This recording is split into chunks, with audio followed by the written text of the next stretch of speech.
देखिए शराबबंदी की तो बहुत जब कहेंगे रिवेन्यू पे कहेंगे तो बहुत इम्पैक्ट है क्योंकि आप यानी उस रिवेन्यू का इम्पैक्ट अब अगर आंकड़ों में कहा जाए कि वह 10,000 करोड़ होगा कि 20,000 करोड़ होगा कि 25,000 करोड़ होगा, वह मैं अभी नहीं बता सकता हूं, लेकिन रिवेन्यू पे तो इम्पैक्ट होता ही है। लेकिन कोई भी कानून का एक अवधि होता है, एक जीवन भर के लिए नहीं होता है और ये लंबा अवधि हो गया। तो मैंने सदन के माध्यम से आदरणीय मुख्यमंत्री जी से आग्रह की कि इसकी भी समीक्षा हो, अगर ज़रूरत लगे तो उसको बढ़ाइए, ज़रूरत नहीं लगे, अगर समीक्षा में लगता है कि कुछ कानून में और संशोधन की आवश्यकता है या लोग मेरे इतने जागरूक हो गए हैं, तो उन तमाम विषयों पर जब समीक्षा होगी तो निश्चित रूप से उस पर हम लोग चर्चा करेंगे। खर्चा करना है।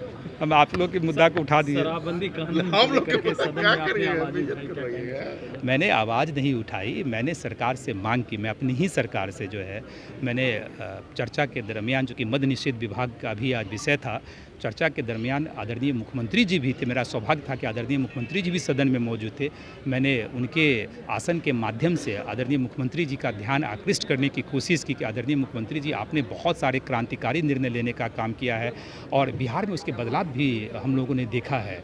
चाहे शिक्षकों की बहाली की प्रक्रिया, पहले नियम कुछ और थे, नियम में कितने सारे संशोधन हुए, उसी प्रारूप में मैंने कहा कि जो शराबबंदी कानून है, अब वक्त आ गया है कि उसकी विस्तृत समीक्षा होनी चाहिए कि क्या हमने पाया, क्या हमने खोया, उन सारी चीज़ों पे विस्तृत चर्चा है सो होनी चाहिए, समीक्षा होनी चाहिए। और मुझे पूरा विश्वास है कि जिस ईमानदारी के साथ और जिस गंभीरता के साथ और पूरे आत्मविश्वास के साथ और उतनी ही सम्मान के साथ जो मुख्यमंत्री जी के सामने मैं अपनी बातों को रखा, मुझे पूरा विश्वास है कि आदरणीय मुख्यमंत्री जी समय रहते उसकी विस्तृत समीक्षा करेंगे और जब समीक्षा होगी तो तमाम तरह की चीज़ें उसमें निकलेगा। अब अर्थशास्त्र के जानकार भी हैं, शराबबंदी कानून से कितना नुकसान जो है बिहार को? देखिए समय हो गया। शराबबंदी की तो बहुत जब कहेंगे रिवेन्यू पे कहेंगे तो बहुत इम्पैक्ट है क्योंकि आप यानी उस रिवेन्यू का इम्पैक्ट अब अगर आंकड़ों में कहा जाए कि वह 10,000 करोड़ होगा कि 20,000 करोड़ होगा कि 25,000 करोड़ होगा, वह मैं अभी नहीं बता सकता हूं, लेकिन रिवेन्यू पे तो इम्पैक्ट होता ही है। लेकिन रिवेन्यू के इम्पैक्ट के अलावा क्या जिन उद्देश्यों की प्राप्ति के लिए हमने शराबबंदी लाई,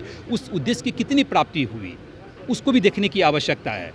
तो जब विस्तृत रूप से समीक्षा होगी तो निश्चित रूप से सारे विषयों पे जो है सो ये सब चीज़ों पे चर्चा होगी। शराबबंदी कानून से नहीं लग रहा है कि सूखा नशा का जो है युवाओं में एक, मैंने तो पहले ही कहा ना कि जब कोई भी कानून के प्लस और माइनस दोनों चीज़ होते हैं। आपने शराबबंदी की, मैं ये नहीं कर रहा हूँ, लेकिन जो सदन में या बाहर जो लोग बोलते हैं कि सूखे नशे की तरफ लोग बढ़ रहे हैं, तो जब वही तो मैंने जब समीक्षा की, क्यों बात मैंने की, जब विस्तृत समीक्षा होगी तो तमाम चीज़ों पे है सो चर्चा में आएगा कि क्या इसका असर हुआ।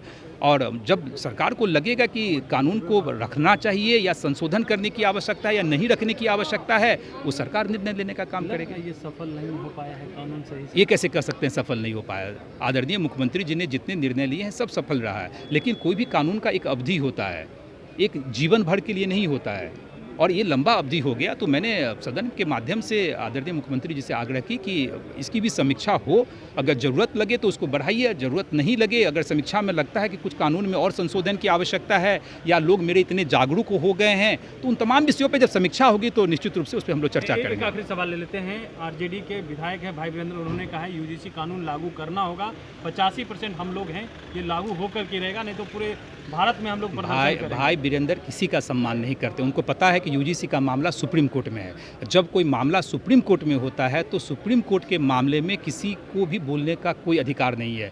भाई वीरेंद्र अपने को राजा समझते हैं, महाराजा समझते हैं, संविधान से ऊपर समझते हैं, वो कुछ भी बोलें, मैं उस पर कुछ नहीं बोलूँगा क्योंकि मैं कुछ भी नहीं बोलूँगा। जब सुप्रीम कोर्ट में कोई मैटर जो है जब वहाँ लगा रहता है तो उस पर बात करने का अधिकार किसी को नहीं है।